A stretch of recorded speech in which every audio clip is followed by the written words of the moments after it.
Olá, amigos do YouTube, amigos do Facebook. Hoje eu tinha prometido trazer para vocês aqui o estudo que nós fizemos em Ezequiel, capítulo 28, na escola dominical. Porém, foi um estudo bem longo, 1 hora de vídeo, a câmera picou várias vezes, então eu vou levar aí umas 4 ou 5 horas para editar esse vídeo para depois trazer no ar. Eu acredito que até quarta-feira estará aqui. Mas para vocês não ficarem no vácuo aí, eu vou contar aí os principais temas abordados para vocês e que nós continuamos aí juntos, decidimos que sim, o texto primariamente ele fala do rei de Tiro, daquele governante, mas também sim podemos fazer uma alusão a Satanás e tirar detalhes ali desse texto, tanto de Ezequiel 28 quanto de Isaías 14, que vamos extrair alguns detalhes que em outros pontos da Bíblia não são relatados, tá bom? Então, o primeiro argumento que nós usamos para continuar defendendo que sim, esse texto faz uma alusão, faz uma referência indireta a Satanás. O primeiro argumento foi que as profecias contidas no Ezequiel 28 não se cumpriram na sua totalidade, tá bom? No versículo 8, quando Deus diz aqui a primeira parte que Deus fala para Ezequiel, dize ao príncipe de Tiro, tá? Ele fala o seguinte aqui, ó: eles te farão descer a cova e morrerás da morte dos traspassados no coração dos mares. Te farão descer a cova. Então, aqui Deus promete que ele seria morto. Versículo 10, da morte de incircuncisos morrerás por intermédio de estrangeiros, porque eu o falei, diz o Senhor Deus, morreria na mão de estrangeiros. Muito bem. Versículo 18, já na parte que é uma lamentação, dos versículos 11 até o 19, Deus fala para Ezequiel: filho do homem, levanta uma lamentação contra o rei de Tiro. O versículo 18 diz o seguinte, olha: pela multidão das tuas iniquidades, pela injustiça do teu comércio, profanaste o seu santuário, eu, pois, fiz sair do meio de ti um fogo que te consumiu e te reduziu a cinzas sobre a terra. Muito bem. Então a promessa é que ele seria morto, que ele seria traspassado no coração dos mares, que ele seria consumido pelo fogo, reduzido a cinzas. Esse rei da profecia de Ezequiel 28. Muito bem. Quem reinava na época de Ezequiel? Para quem Ezequiel entregaria esta profecia? Na época de Ezequiel, quem reinava era Etbaal II. Era este rei que estava no trono lá em Tiro. Porém, esse rei não teve o fim descrito aqui em Ezequiel no capítulo 28. Tá bom? Eu pesquisei muito sobre este rei. E lá no vídeo eu falo tudo que eu encontrei sobre ele, tá? E tudo que eu pude pesquisar sobre Etbaal, em momento algum na história nós temos aí um relato de que ele foi morto nas mãos de estrangeiros. Em momento algum, tá bom? Então eu vou explicar para vocês através dessa ilustração aqui. Aqui nós temos a cidade de Tiro, uma ilha, tá? Aqui são os mares, tá? E nessa época não havia essa ponte, era totalmente mar, uma ilha, e o rei de Tiro reinava daqui. Porém, essa parte aqui da praia, essa parte continental, também fazia parte do reinado aqui de Etbaal. Ele reinava nos dois lugares, porém o seu trono estava aqui. No ano de 856, Nabucodonosor sitiou aqui a cidade, a parte continental da cidade. Ele cercou por mais de 6 meses, tá? E ele conseguiu dominar e destruir toda a cidade, que ficou somente em escombros e em, vamos dizer, entulho, tá? Só que Nabucodonosor não conseguiu chegar até a ilha, a parte continental, porque daqui a aqui eram mais de 800 metros. Porém, quando ele destruiu aqui, e também ele ficava cercando todas as partes dos mares para diminuir o comércio aqui de Tiro, o que acontece? O rei de Tiro, Etbaal II, ele se rende a Nabucodonosor. E ele faz o quê? Ele aceita ser um vassalo da Babilônia e continua reinando embaixo da autoridade da Babilônia com Nabucodonosor. E ele reina até o final da sua vida, ele não é morto. Por que eu cheguei a essa conclusão? Porque de todos os relatos que eu encontrei, e esse foi de Flávio Joséfo, um judeu historiador do 1º século, Etibaal, ele não foi morto, porque o filho dele assume o trono. Nós sabemos que quando um rei era morto, não se seguia a sua linhagem. Geralmente, naquela época, se matavam todos os filhos, homens, para que nenhum pudesse assumir o trono e uma outra dinastia, uma outra família começava a reinar. Foi assim que aconteceu, tinha acontecido pouquíssimo tempo antes, coisa de 1 ou 2 anos antes, lá em Jerusalém, quando Nabucodonosor destruiu Jerusalém, o rei que estava lá, Joacás, eu acho, foi levado até a Babilônia preso, tá? E Zedequias, que não fazia parte da linhagem real, da linhagem de Davi, reinou em seu lugar. Então, se o filho dele assumiu o trono, provavelmente, quase que 99% de certeza que ele morreu de causas naturais. Então, se essa profecia não se cumpre totalmente na pessoa de Etibaal II, então nós podemos entender, tá, que não precisamos ter aí somente como se fosse uma profecia somente para ele, tá? Então é por isso que a gente pode ter uma alusão a Satanás. Mas aí você pode me perguntar, a Bíblia errou? A Bíblia falhou? Com certeza não, a Bíblia nunca erra, a Bíblia é perfeita sempre, tá bom? Essa profecia se cumpriu mais tarde, vou explicar para vocês aqui, ó. No ano de 332, no Império Grego, tá? Que era liderado por Alexandre o Grande, certo? Ele veio até aqui e pegou todos os destroços da cidade, todos os escombros, todos os entulhos da cidade e os lançou no mar. Foi lançando no mar, foi completando aqui até que se tornou uma ponte. Aí sim ele invadiu a ilha de Tiro, matou o rei e dominou. Porém, 332, vamos dizer aí quase 400, de 400 a 500 anos depois é que sim a cidade foi dominada e o rei foi morto. E essa ponte que Alexandre o Grande construiu foi ajuntando areia aqui em volta e é ligada até hoje. Então a profecia não se cumpre diretamente com o rei que estava no trono naquela época. A Bíblia errou? Acredito que não. Acredito que Ezequiel 28 ele usa o rei de Tiro como uma personificação de todo o mal daqueles moradores ali de Tiro, dos fenícios, uma personificação de todo o mal daquele povo. Tanto que Ezequiel 25, Ezequiel 26, tá? 27, é uma condenação contra os habitantes de Tiro, porque eles ficaram felizes, se regozijaram com a queda de Jerusalém, tá? Esse é um dos motivos.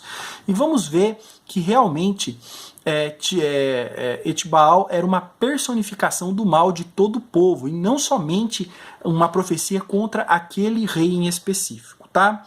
No capítulo 28, nós vamos ler aqui o versículo 11.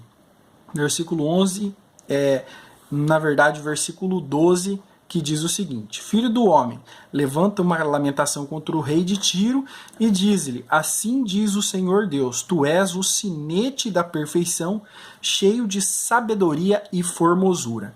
Então, Deus fala para ele: você é o sinete da perfeição, o selo da perfeição, cheio de sabedoria e formosura, tá certo? E quando a gente vai lá no capítulo 27, e a gente lê o versículo 3 em diante, 3 e 4, diz o seguinte, ó: Dize a Tiro, agora aqui no 27 está falando sobre a cidade, que habita nas entradas do mar e negocia com os povos em muitas terras do mar, assim diz o Senhor Deus.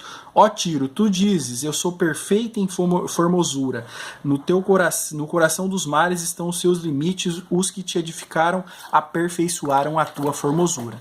Então nós vemos aqui, no capítulo 27, quando Deus se refere à cidade, diz que o povo dizia que era perfeito em beleza, em formosura, tá? E que também eles tinham a perfeição e beleza. E nós vemos lá, quando Deus se refere ao rei de Tiro, essas mesmas características. Então nós vemos que o rei de Tiro era uma personificação do mal de todo aquele povo, tá? Não era simplesmente ele, mas ele representava toda a arrogância e a soberba de um povo inteiro. E é claro que ele também, com certeza, teve a sua punição. E aí a gente pode ir muito mais além, né? Quem que estava por trás desse rei? Quem fazia esse rei se exaltar tanto a ponto de dizer: o meu coração é como o coração de Deus? Sobre o jardim de Deus eu me assento, eu sou um Deus. É claro que quando o homem chega ao ponto de glorificar a si mesmo, de se achar igual a Deus, de se comparar a Deus, é claro que Satanás está por trás desses intentos. É claro que Satanás está ali trabalhando no coração, na mente daquela pessoa, para que ela se ache um Deus e assim blasfeme, profane o nome de Deus. Então, claro que nesse texto nós podemos com toda certeza aí tirar uma alusão a Satanás, porque Satanás estava por trás, tá bom? Satanás estava ali o tempo todo trabalhando no coração, na mente daquele rei, para que ele zombasse, para que ele profanasse do nome do Deus de Israel, tá certo? E por Satanás estar presente na ação do rei, esse rei representa não somente um povo, mas também, coisa que a gente vai falar domingo que vem, ele representa todos os imperadores pagãos, o governo mau do mundo, que sempre está rebelde a Deus, que sempre está achando que tem mais poder que Deus, que sempre está querendo todo poder, glória e honra para si mesmos, tá bom? É muito interessante a gente lembrar, a gente se aprofundar na história desse Etibaal. Etibaal, ele é, assim, citado na Bíblia, tá? No primeiro livro dos Reis, capítulo 16, versículo 31, fala de Etibaal, desse rei. E esse rei, ele era pai de Jezabel. Jezabel, mulher do rei Acabe, rei de Israel. E quem conhece a história de Jezabel sabe o quanto ela era idólatra, que ela colocou os sacerdotes de Baal dentro da terra de Israel, que ela perseguiu os profetas de Deus, profeta Elias, profeta Eliseu, quis matar o último profeta de Deus que tinha sobrado, e no final ela foi comida por cães, filha de Etibaal. Então nós vemos que Satanás, né, ele se faz presente na ação do rei e nas consequências das ações do rei. O rei ali, o que a filha dele, o que aprendeu com o pai, levou para a nação de Israel, e quase que Israel ficou sem nenhum profeta. O último ela queria destruir, e ela levou toda a religião pagã dela, tudo que ela aprendeu lá em Tiro, para Israel. Então nós vemos que Satanás ele se faz presente nas ações do rei. Então a gente pode sim tirar desse texto uma alusão a Satanás, que ele sempre está por trás dos governos maus desse mundo. Sempre aqueles que governam para o mal, sempre aqueles homens que são orgulhosos de coração, que se acham na posição de Deus, que se acham tão poderosos quanto Deus, que se acham lindos, formosos, maravilhosos e acima de todo homem, sempre Satanás está por trás deles. Então nós podemos sim, com toda certeza, sem medo de errar, tirar desse texto uma alusão. É uma alusão, não esqueça disso. O texto sim está falando sobre o rei de Tiro. Mas nós encontramos essas falhas, nós encontramos esses detalhes no texto que nos levam muito mais além de um rei, mas um povo, e muito mais além de um povo. Todo esse sistema que governa o mundo, desde os tempos bíblicos até o dia de hoje, até o final, e sempre Satanás por trás, para que o nome de Deus seja zombado, para que o nome de Deus seja blasfemado. E quando a gente chega em Apocalipse capítulo 13, nós vemos quem? O último governante do mundo, que será nada mais nada menos do que o anticristo. E no capítulo 13 ele é representado por uma besta que sobe do mar. Olha que interessante. E aqui nós vemos que Etibaal estava no meio do mar. E esse rei que será o anticristo, um rei do mundo mundial, ele também terá o mesmo coração, o mesmo sentimento. Ele também irá querer ser adorado, irá marcar aqueles que são dele, que o adoram, construirá uma imagem para ser adorado e se assentará no trono de Deus como se fosse Deus querendo parecer Deus. Então a gente pode ir muito mais do que ficar ali preso nesse texto. A gente pode chegar muito mais longe. E para encerrar o vídeo, para não estender demais, hoje me mandaram um comentário de João capítulo 8, versículo 44, tá? Para derrubar a ideia de que nós pregamos aqui, de que Ezequiel 28 faz uma alusão a Satanás. No versículo Evangelho de João, capítulo 8, no versículo 44, a pessoa argumentou o seguinte, olha, vós tendes por pai o diabo e quereis satisfazer os desejos de vosso pai. Ele foi homicida desde o princípio e não se firmou na verdade, porque não há verdade nele. Aí diz aqui, ó, que ele foi homicida desde o princípio. Então, desde o começo ele foi homicida, ele sempre foi mentiroso, mau, desde o começo. Bom, aí tem um grande problema, né? Se Satanás sempre foi mal, então Deus criou ele mal. Então Deus criou o mal. Ou, pior, Satanás poderia ser um outro Deus, um Deus mau que batalha com um Deus bom.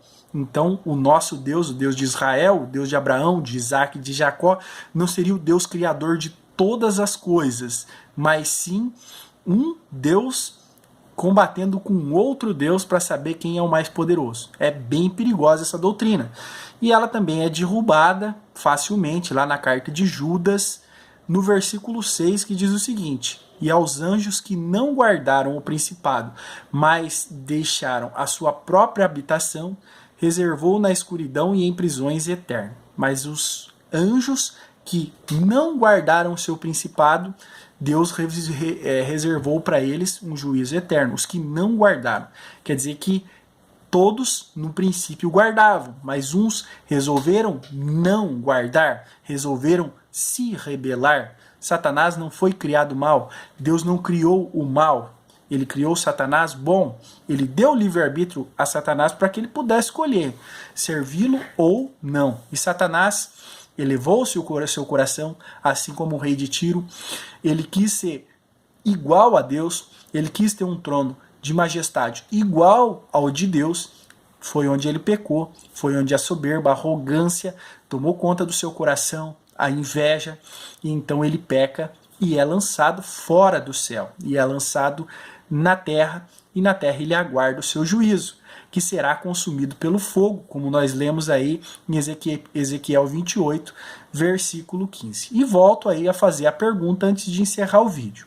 Se Ezequiel capítulo 28 e Isaías capítulo 14 não falam de Satanás, não fazem nem ao menos uma alusão a Satanás, então me diga de onde você tirou a ideia de que ele era um anjo, de que ele pecou no céu, de que ele quis ser igual a Deus, por esse motivo foi lançado na terra e está reservado o fogo para ele, tá bom? Você, claro que em Apocalipse 12 dá uma ideia disso, mas eu queria saber outras passagens. Se você conseguir reunir outras passagens na Bíblia que aprovem que ele era um anjo, que ele pecou no céu, que ele quis ser igual a Deus, por isso foi lançado por terra e aguarda o juízo, se você encontrar na Bíblia outros textos que atestem essa doutrina, esse pensamento cristão, então esses textos estarão de acordo com Ezequiel 28 e capítulo 14 de Isaías. Obrigado por assistir o vídeo até aqui. Aguarde, se Deus assim permitir, no máximo até quarta-feira eu quero trazer a mensagem que nós gravamos na escolinha. Obrigado.